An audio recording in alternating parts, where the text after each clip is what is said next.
LDF convener സ്ഥാനത്തുനിന്ന് മുതിർന്ന CPM നേതാവ് EP ജയരാജനെ നീക്കി. CPM സംസ്ഥാന സെക്രട്ടേറിയറ്റിലായിരുന്നു തീരുമാനം. അച്ചടക്ക നടപടിയുടെ ഭാഗമായാണ് നീക്കം. CPM പാർട്ടി കോൺഗ്രസിന് മുന്നോടിയായുള്ള ബ്രാഞ്ച് സമ്മേളനങ്ങൾ ആരംഭിക്കുകയാണ്. ഇതിനു മുന്നോടിയായി കൂടിയാണ് നടപടി. EP ജയരാജൻ BJP നേതാവ് പ്രകാശ് ജാവദേക്കറുമായി നടത്തിയ കൂടിക്കാഴ്ചയിൽ മുന്നണിക്കുള്ളിൽ നിന്നും കടുത്ത അതൃപ്തി ഉയർന്നിരുന്നു.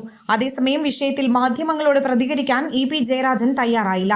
വിമാനത്താവളത്തിൽ നിന്നും കണ്ണൂരിലെ വീട്ടിലെത്തിയ EP ജയരാജൻ ഇപ്പോൾ ഒന്നും പ്രതികരിക്കാനില്ലെന്നും സമയമാകുമ്പോൾ പറയാമെന്നുമാണ് പ്രതികരിച്ചത്.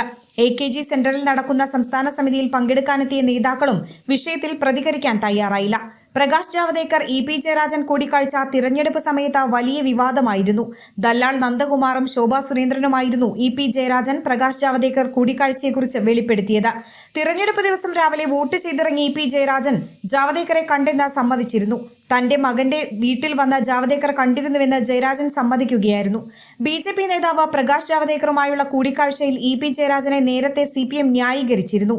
EP ജയരാജനെതിരെ ആസൂത്രിത നീക്കമാണ് നടക്കുന്നതെന്നായിരുന്നു CPM സംസ്ഥാന സെക്രട്ടറി MV ഗോവിന്ദന്റെ വിശദീകരണം.